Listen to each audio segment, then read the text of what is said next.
Moving to Live is a podcast about movement and exercise. We bring you interviews with professionals in the movement and exercise field. The goal is to provide information for other professionals and also amateur movement aficionados, people who understand that movement is part of what makes life complete. Some of the people we interview you will have heard of. They're well known in and outside of the movement and exercise profession. Others you may not have heard of, but they have a great deal of knowledge to share. Many people doing the best work spend their time working with people, not working on their social media presence. We're going to give you a chance to learn from some of these talented and knowledgeable individuals, and we're going to learn along with you. Moving to Live podcasts are going to be short. Each interview will be long enough to impart usable information, but short enough to be able to be consumed in a single bout, during your workout, commute, or even during dinner prep. We all like long-form interviews, but time is valuable. Moving to Live wants to give you the option to learn and be entertained without needing to commit 60 minutes at a time for an interview. Give Moving to Live a listen. Check out our sister podcast, FitLab PGH, which highlights people, businesses, events, and activities in the Pittsburgh, Pennsylvania area that make movement a priority. Moving to Live would love to hear from you. Want to connect with us or have an idea for somebody you think we ought to interview? Drop us an email, mov2liv@gmail.com, or connect with us on Instagram and Twitter, both _mov2liv.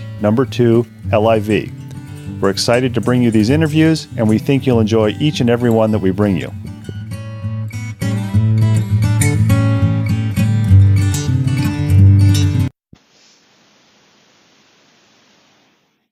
Welcome back to another edition of Moving to Live. As you heard in the intro, we are a podcast for movement and exercise professionals and amateur aficionados. We truly believe that movement is part of what makes your life complete. Make it a lifestyle and not just an activity. Move often, move frequently, move in different ways. I'm excited to have our guest from 2 weeks ago back today for part 2 of our interview. We're here with Ryan Whitehead, Paragon Athletics in Flagstaff, Arizona. In part 1, you heard about some of his travels around the world, starting as a high school football player in Arkansas and eventually ending up in Flagstaff, where he and his wife co-own a fitness facility. Ryan, I want to thank you for coming back and talking to Moving to Live for part 2 of the interview. Thank you for having me back. The question that I really wanted to get answered that I forgot to ask when I interviewed you 2 weeks ago is, how did you pick Flagstaff? You talked 2 weeks ago about how you really had an affinity for the West and you just kind of fell in love with it. And I know there's all kinds of mountain towns, numerous ones in Arizona and Colorado, Wyoming. How did you pick Flagstaff? Flagstaff has a lot of climbing, and I actually did take, back when people used maps, I took a compass and went around mountain towns in the West, and I went out 8 hours from all of these different mountain towns. And when I got to Flagstaff, Arizona, and went 8 hours around in circumference, I thought, this could be a very good place to live. And that was probably my main way I decided to move here. That's a good way. Now that would probably take you about 5 minutes on Google Maps to figure that out. Yeah, right. So when we left you 2 weeks ago, you talked about how your wife had left her job and gone back to school, and then you got laid off from your job, and you realized that, hey, if we want to secure our financial security, we need to do something to control it. So you rented a warehouse and started a gym that is what we know today as Paragon Athletics. So if somebody asks you, they walk into the gym, they see the sign outside, and they say, what's Paragon Athletics? What do you tell them it is? So Paragon, my vision for Paragon was to provide insights into your health that are usually reserved to clinics preemptively. And so we started using this term prehab almost about 10 years ago. And now prehab has, in my mind, evolved into a whole new thing. So, but that was our original concept, and still is our original concept is prevention. So I had been hurt in climbing I sat out for most of the season, and we would go to these climbing areas because my wife is a climber as well. And I would sit, she would climb, and I'd suck my thumb until we left. So, and it took me most of a year to get help. And I finally found help, and I thought, well, if I knew this, if I had this information about a shoulder beforehand, that would have been very helpful because it was a rough year. So I dove headlong into understanding biomechanics, and started attending courses that were typically reserved for clinicians and doctors and professionals. It's amazing what they'll let you attend if you're willing to pay the money. Yes, it's true. Yeah, and honestly, I think I bugged some people along the way, and I totally understand that. So I actually just did a knee and shoulder course in Chicago. But that was my original idea with Paragon, is we want to provide those insights preemptively. And how many members does Paragon have? Now we're probably at around 250 or 300, something like that. So I know you're an atypical gym. You talked about how you didn't like working in a big box gym. Somebody walks into Paragon. We're not a video podcast. We're just audio. What are they going to see other than the fact that if you only have 250 members, you're a little smaller than a big box gym? What are they going to see that's different than what you would see and what you think of as your typical gym? The big long row of aerobic machines, the free weights off in the corner, and the long rows of selectorized weight machines. Right.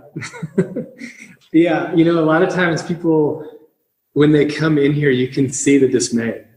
They look around and they think, well, there's not even a squat rack in here. So we have quite a few kettlebells. We have a lot of medicine balls. Some treadmills, and then we have a lot of climbing specific gear as well, 2 climbing walls, and stall bars, and etc. But no typical equipment. I'll have to say, I actually have 2 sets of stall bars in my house. It's one of the best purchases I've ever made. Absolutely, they're so functional, and versatile. Yes, I also have a set of gymnastic rings in my living room. Yeah, we have a few. We have 4 sets of gymnastic rings as well. So all of those things that you're describing is what some people would say, oh, you're a functional movement gym. Would that be a correct terminology, or is that one of those terms that kind of makes you cringe? It's a cringy term for sure. But sure.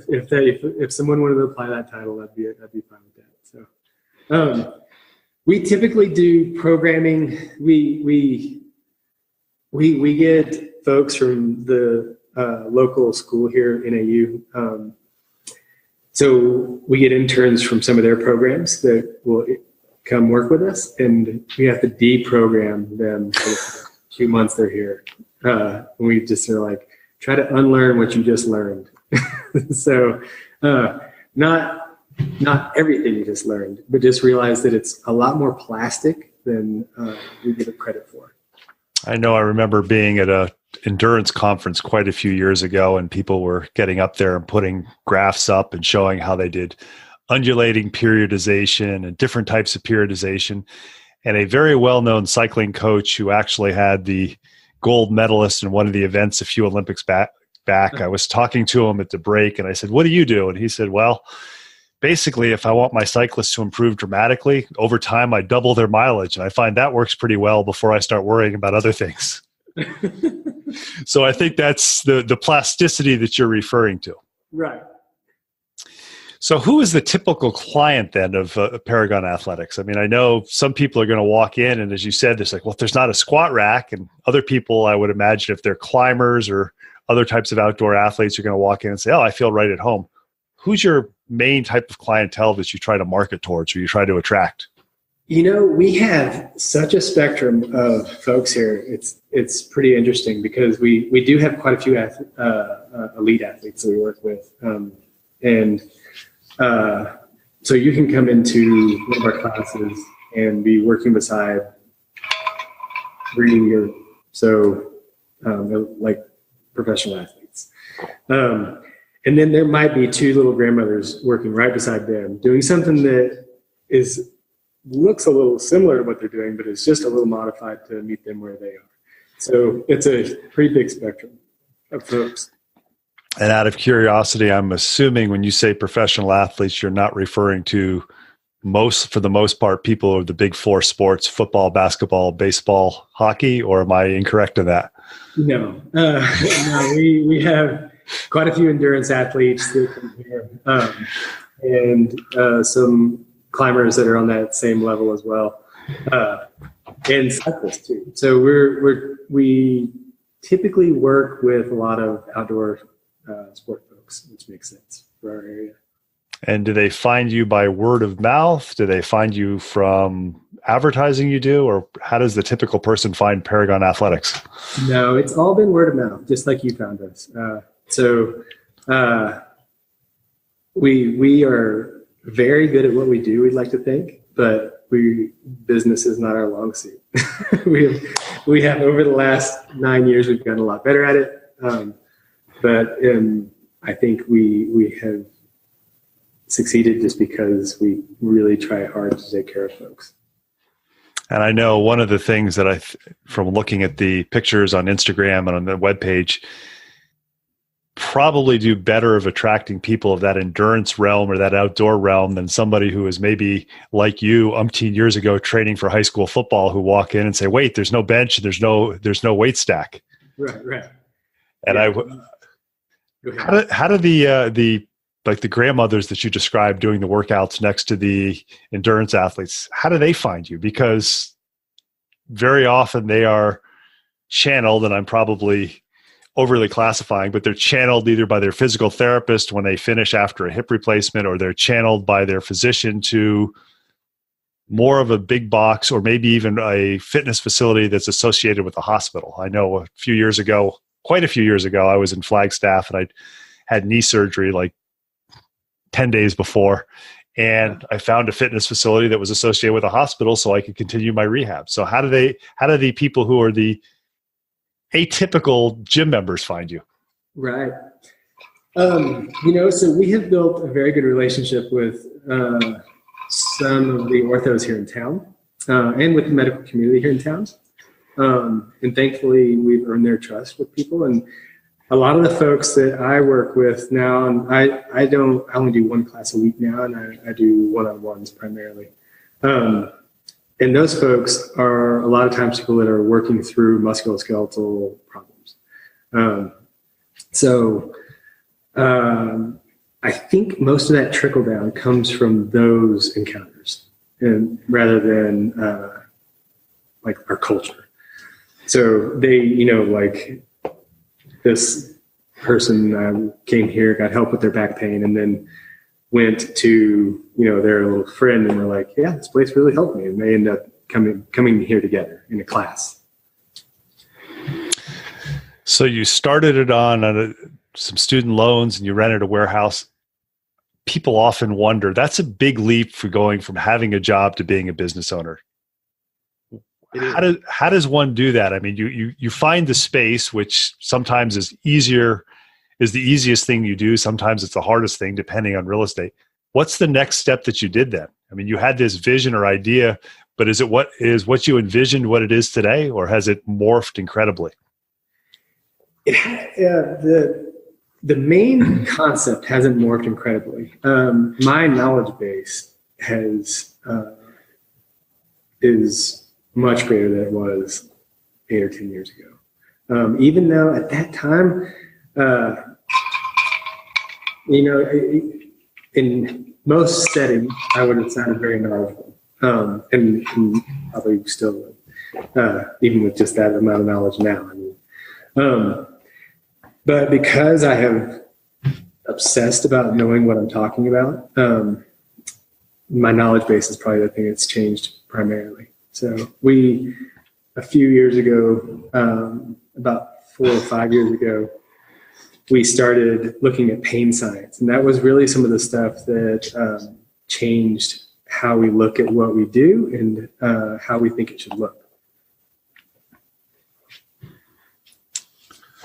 I'm curious, you say you have a very good relationship with Northern Arizona University and you get interns, and teaching in the university environment and having worked with interns, you kind of have the dichotomy of interns, the ones who come in who are just the sponges, they just want to learn, and you might have to reprogram them a little bit, but it's like, it doesn't matter what this lady or this man does, they're going to be successful whatever they do, just because they have that innate built-in curiosity.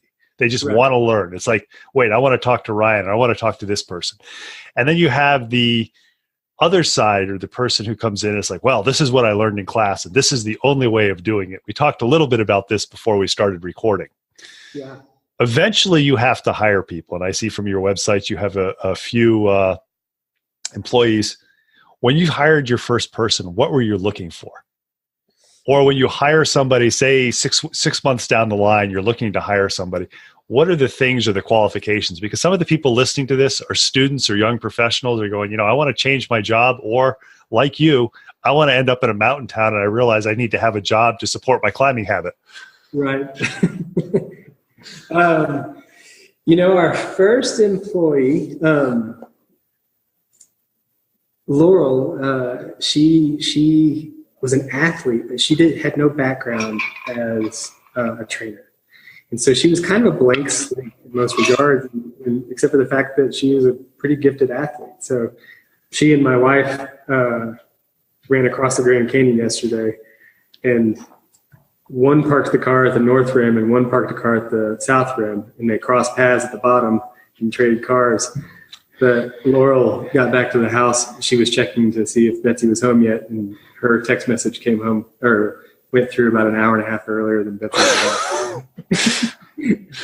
Yeah. I say this with the utmost respect. I call those people genetic freaks. Yep. Yeah. Well, around here, they're the standard people. Yeah. So in this neck of the woods, pretty much everybody can do things like that. So, but yeah, we picked up Laurel, and a lot of it was because, one of my friends, Steve Connect, who's the main foot and ankle ortho here in town, he suggested that we hire her, actually. So yeah, she had been working out with us for about a year and a half. And then we were looking to pick somebody up, and Steve suggested that. So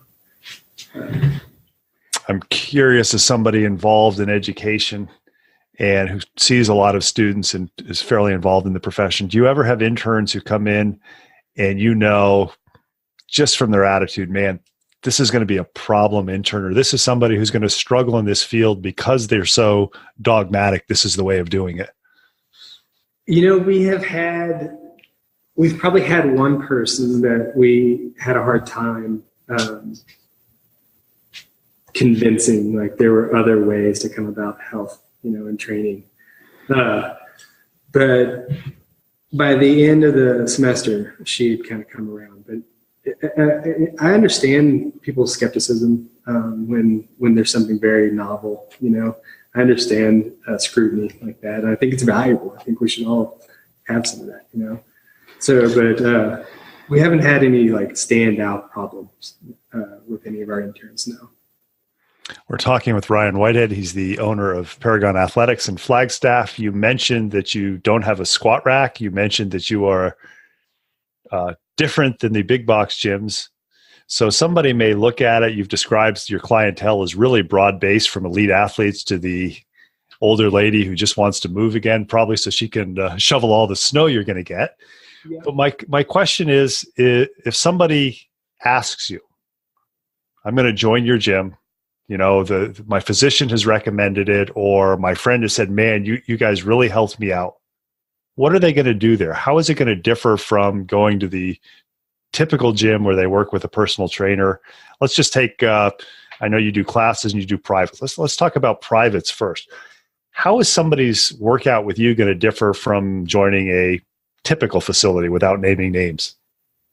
It really depends on who I'm working with and why. So some of the people I work with are very elite people. And then some of the folks that I work with, like I said before, are working through musculoskeletal niggles. And that is one of my favorite things to do is to help people that have had a problem finding help. I sometimes end up with the people, I affectionately call them the leftovers, where they've been kind of passed through a system where they haven't been able to resolve an issue. And through word of mouth, they end up coming to our facility and allowing me a chance to help. So it really just depends on who I'm working with. And, I think having that adjustability is one of the greatest gifts. If you can switch from like working with an elderly person to the next hour working with an elite athlete. Some of my days are like that, where I'm working from hour to hour with the extremes of the spectrum. So, and then in the class settings are how we do our programming is we usually have a monthly emphasis. So we send out a newsletter and we tell people, hey, this is our emphasis for this 4 to 6 weeks. Give an explanation of why we're going to ask them to do the things that we're going to ask them to do. One month, our emphasis was mindfulness, because we know how big of a role that can play in your pain and in your performance and everything being human, So that's part of our difference. And then also how that will be programmed into our weeks when people come. So like we did eccentric load was one of our emphasis. And so we sent out a newsletter. We tell people, this is what can occur during eccentric load. And this is why we're going to ask you to do this as an emphasis this month, this 4 to 6 weeks. So and then we program our days like that accordingly. So, we'll have people do pull-ups on our pull-up bars and eccentrically, or we do a lot of movement that is kind of unique to us. Like we've been using skateboards for load for years. And they're just very useful tools. I think we've been using those things for probably 15 years, I bet. So, but you can do amazing things with skateboards. And then we do a lot of kettlebell, classic kettlebell stuff too. We actually do a kettlebell course. And that's kind of how our classes and days look. So the classes, the main goal is obviously to make people move with good technique, and then specific to the person. If you've got the elite athletes, you may have in the back of their mind, they've got this climbing competition coming up in 2 weeks, and maybe so much eccentric training isn't so good for them because they may still be recovering. Right. But on the other hand, this person over here, they know that they need to get stronger because they're recovering from fill in your favorite injury. So it's very individualized. Yes, exactly. How large are your classes? Do you put a limit on the size of the classes, or are you one of these facilities who, if you want to come, we'll let you come? No, we do try to limit our classes because we do so much modification for folks. So, for instance, like in some of our classes, for some reason this month, we have 3 frozen shoulder people coming to our classes. So 3 folks that have been diagnosed with frozen shoulder. So those people, they all get their own individualized programming in class. They'll do something that looks kind of similar to the rest of the class, but obviously they have some limitations. We try to meet people just kind of wherever they are at that time. And if something's not very acute, then you can usually do that. So, yeah. And I'm curious, who does the programming for the classes? Do you do all the programming, or do the individual instructors program for their own classes? No, we do. Each trainer does all of their own programming. We all discuss our programming together, so that they work together. But there's only 3 of us also. So, and Laurel actually worked under me for 2 years before she wrote her first class. So, and Brian, our other trainer, he spent quite a lot of time. He's one of those self-starters too. He kind of saw what we were trying to do. He was one of our interns that realized, this is a super cool thing that these people are trying to do. And really taught himself a lot and constantly asked me questions, and constantly, he voluntarily would come and just work with me for hours. So he's just a remarkable employee as well. So, yeah. I know I've talked to a couple of physicians on both my podcasts, and they, by choice, have gone into small practices, so what some might call concierge practices, where they're only working with one or two. Mm-hmm. And one of them has said to me, it's like, the nice thing about this versus the big, large conglomerate I used to work for is if I wanted to make a change there, it would have to get passed up the chain and passed down the chain. Now I go in and I talk to my partner after work and say, hey, I want to do this and here's why. And it's either yeah, go for it, or, well, convince me. So it's much easier by being lean. It sounds like by having trainers who think the same way you are, unlike in some other facilities that are larger, you don't have to knock heads with the trainers if you all have the same goal. Right. Yeah, that's absolutely part of the success. So otherwise it just won't work. Plans for the future with Paragon Athletics that you'd like to share? Or our message, I just honestly, if there could be facilities like this available around the country, it would be such a huge advantage to our healthcare. So that's really sharing this story is one of our biggest plans. We've been talking to Ryan Whitehead. He's the owner of Paragon Athletics in Flagstaff. He did a good job of correcting me in the first interview when I say, so you make people move better. And he said, no, I just want to make people move. And I think the message of Moving to Live explains why I wanted to have Ryan on the podcast, because movement is part of what makes your life complete.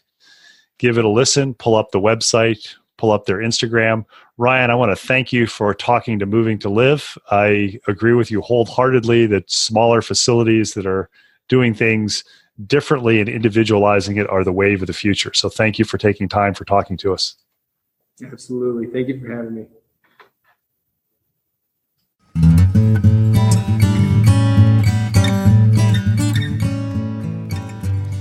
Thanks for listening to the latest episode of Moving to Live. Make sure you check out the show notes for contact information for our latest guest, as well as links about all the things we talked about.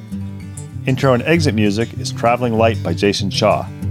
You can subscribe to Moving to Live on Stitcher, Apple Podcasts, and Google Play, and be notified about new episode releases. Have any questions, comments, or suggestions? Drop us an email, mov2liv@gmail.com. Connect with us on Twitter or Instagram, both _MOV2LIV. Please tell your friends about Moving to Live. It's a go-to place for information for movement and exercise professionals and amateur aficionados who understand that movement is part of what makes your life complete.